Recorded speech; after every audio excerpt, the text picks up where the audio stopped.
Welcome to the Real News Network. I'm Kim Brown. On Wednesday, August 24th, Colombia's guerrilla group known as the FARC and the government of Colombia announced that they reached a final peace agreement between the two sides. They made the announcement in Havana, Cuba, where the talks have been taking place for nearly 4 years. The announced agreement, which still needs to be signed by Colombia's President Juan Manuel Santos, also needs to be approved in a national referendum, which is currently scheduled to take place on October 2nd. This historic agreement would put an end to a 50-year conflict, the longest such in recent history. Is one of the claims, it's one that has claimed the lives of over 260,000 Colombians and displaced at least 6 million. Joining us to discuss this historical announcement is Dan Kovalik. Dan has served as a labor and human rights lawyer and has also taught international human rights at the University of Pittsburgh School of Law since the year 2012. Dan, thank you so much for being on The Real News. Thanks for having me.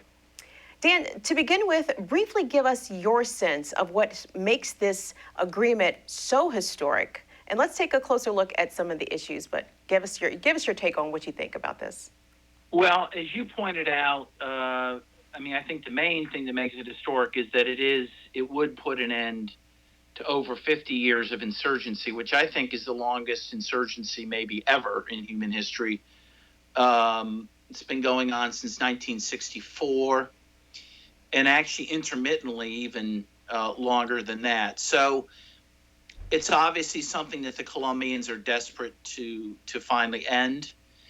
And if it were to succeed, I think it would radically change not only Colombia, but the rest of Latin America with it. So, Dan, let's take a closer look at some of the issues and concerns around this agreement. Now, you are a human rights attorney, and a colleague of yours in the field, Jose Miguel Vivanco, the America's director for the Human Rights Watch, recently said, quote, "The agreement fails to fulfill the rights of those who suffered some of the worst atrocities committed during the Colombian armed conflict and opens the door to perpetuating the country's cycles of impunity," end quote. What do you make of this reaction, and would you share his similar concerns? Well, no. And by the way, I don't really consider him a colleague, but I'm not a fan of his, by the way. But look, I think it's up to the Colombians to judge whether this agreement honors the victims or not. You know, they're going to have a chance at a national referendum, as you mentioned, on October 2nd, to accept or reject this. It's not really for, human rights experts in the West to tell them how to make a peace accord. There is going to be a Truth and Reconciliation Commission that's going to be set up. There is going to be, as part of the process, a return of land to those who've been displaced. So there will be a level of justice for people. Will there be some immunity and some impunity? Yes. But I don't think you can name a peace accord in the world that didn't have an aspect of that. Neither party would have agreed to it if it didn't have some aspect of that. So, honestly, I couldn't disagree more with him. The other thing I'll say is this. Vivanco and others like him have never and would never even question whether there's Americans who have fueled this conflict for decades. You know, the United States created the Paramilitaries before the war even started in 1962.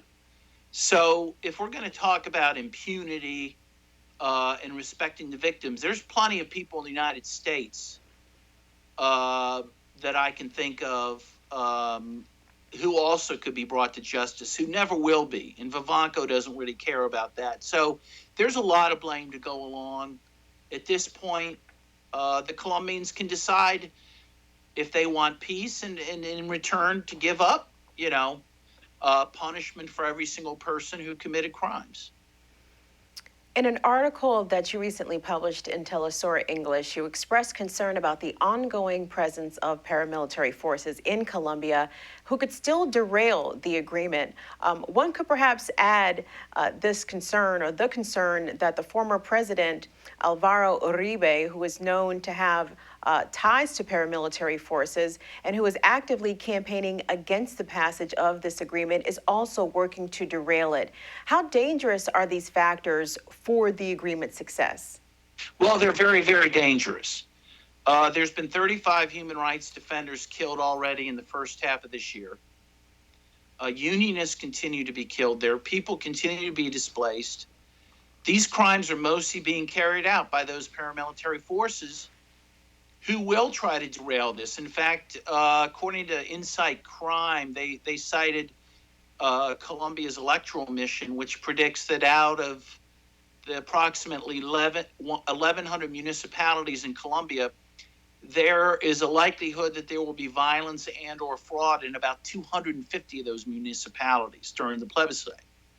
Again, those acts of violence or fraud will largely be carried out by right-wing forces, and in many cases, right-wing paramilitaries. So it is a very serious threat to the peace process, and it needs to be dealt with. Dan, as you mentioned earlier, another major player in all of this is the U.S. government. And for decades, as you said, the U.S. has supported the government of Colombia in this civil war against the FARC, and in the process, created one of the largest, best armed, and most repressive militaries in the hemisphere. Are there any indications that the U.S. will actively support the agreement? And what kind of policy change would be necessary for such support? Well, at least John Kerry and Obama both have at least said they support the peace process, so that's good. That's a start.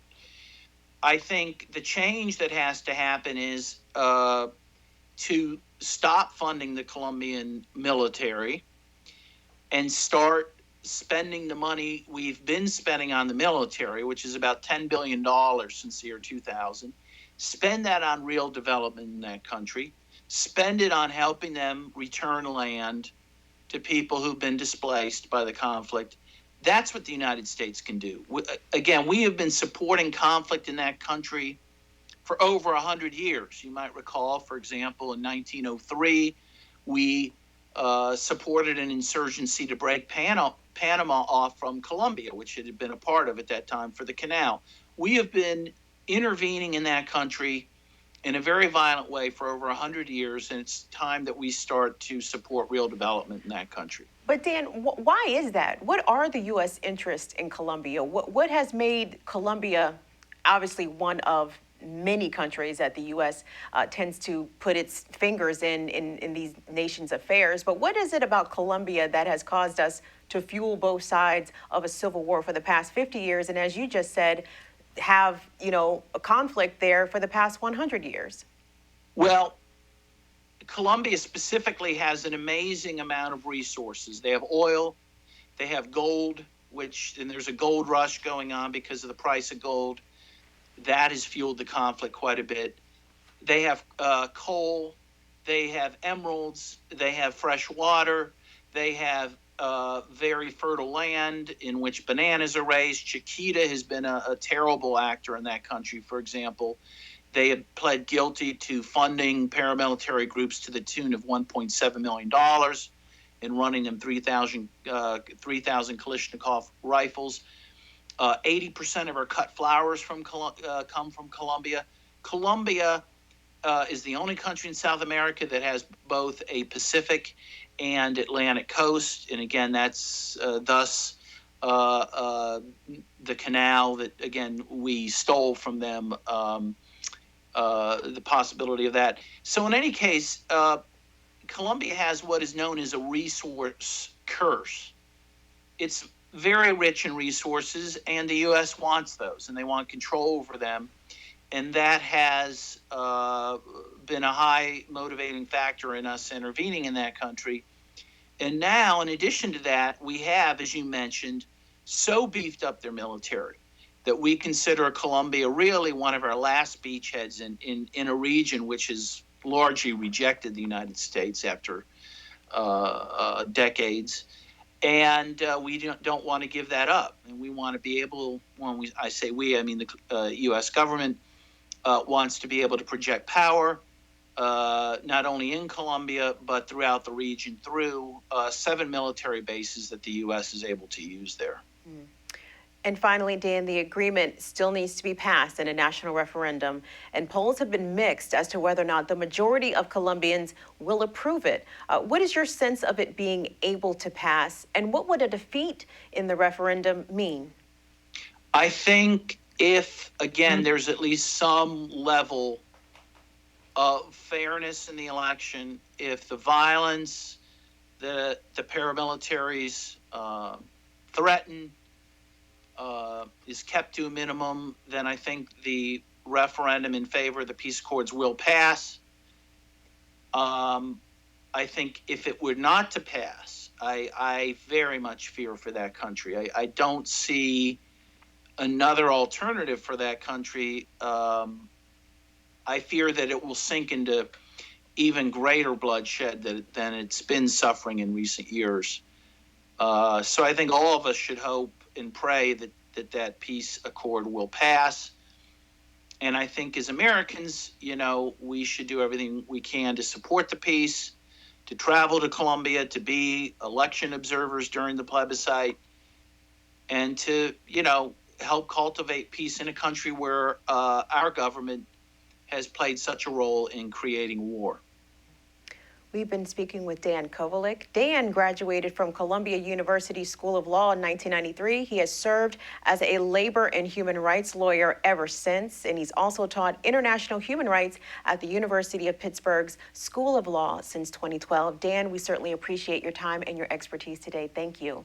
Thank you. Thanks for having me on the show. Thank you, and thank you for watching The Real News.